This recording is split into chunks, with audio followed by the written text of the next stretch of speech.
And ಈ car so video ನಂದು main journey start ಆಗಿದ್ದೆ ಇಲ್ಲಿಂದ. ಅಲ್ಲಿಂದ ಫ್ಲೈಯಿಂಗ್ ಕಾನ್ಸೆಪ್ಟ್ ಕಾರ್ ಅಂತ ಫಸ್ಟ್ ಯೂಟ್ಯೂಬಲ್ಲಿ ಮಾಡಿದವನು ನಾನೇನೆ. ಬಟ್ ಇದು ಆ್ಯಕ್ಚುಲಿ ಹೇಳಬೇಕಂದ್ರೆ ಫ್ಲೈ ಆಗಲ್ಲ. ಫ್ಲೈ ಆಗಲ್ಲ.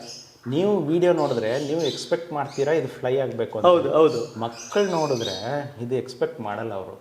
ಸರ್ ಈ ಕಾರ್ಗೆ 2 ಮೋಟ್ರ್ ಬರುತ್ತೆ. ಒಂದು ಫ್ರಂಟಲ್ಲಿ ಮೋಟ್ರು ಲೆಫ್ಟ್ ರೈಟ್ ಮಾಡೋದಕ್ಕೆ, ಇನ್ನೊಂದು ಬಂದ್ಬಿಟ್ಟು ಹಿಂದೆದು ಪುಷ್ ಮಾಡೋಕ್ಕೆ ಅಷ್ಟೇ. ಸೊ ಅದೇ ಮೋಟ್ರ್ ತೆಗೆದ್ಬಿಟ್ಟು ನಾನು ಹೆಡ್ಡಲ್ಲಿ ಹಾಕಿರೋದು ಇದು. ಓಕೆನಾ. ಈ ಟಿನ್ ಇದೆಯಲ್ಲ, ಈ ಪ್ರಾಜೆಕ್ಟ್ ಮಾಡೋ ತಕ್ಷಣ ನಾನು ಬಿಚ್ಕೊಂಡು ಇಟ್ಕೊಂಡ್ಬಿಡ್ತಿದ್ದೆ, ಯಾವುದು ಬಿಸಾಕ್ತಾ ಇರಲಿಲ್ಲ. ಇದನ್ನ ಕಟ್ ಮಾಡಿಬಿಟ್ಟು ಈ ಪ್ರೊಪೆಲ್ಲರ್ ಥರ ಮಾಡ್ಕೊಂಡಿರೋದು. ಸೊ ಆಮೇಲೆ ಹಿಂದೆ ಒಂದು ಚಿಕ್ಕದು ಹಾಕ್ಬಿಟ್ಟು ಇದ್ರದ್ದೊಂದು ಪ್ರಾಜೆಕ್ಟ್ ಮಾಡಿರೋದು. ಇದು 2017 ನಾನು ಹಾಕಿರೋದು. ಇವಾಗಲೂ ಕೂಡ ಇದರಿಂದ ರೆವಿನ್ಯೂ ಬರ್ತಾನೆ ಇರುತ್ತೆ. ಇದೇ ಕಾರಲ್ಲಿ ನಾನು ಆ್ಯಕ್ಚುಲಿ ಹೇಳ್ಬೇಕಂದ್ರೆ ನಾನು BMW ತಗೊಂಡಿರೋದು. ಎಷ್ಟು ಕೊಡ್ತಾರೆ ರೆವಿನ್ಯೂ? ಇದು ಬಂದ್ಬಿಟ್ಟು 18 ಲಕ್ಷ ಬಂದಿದೆ.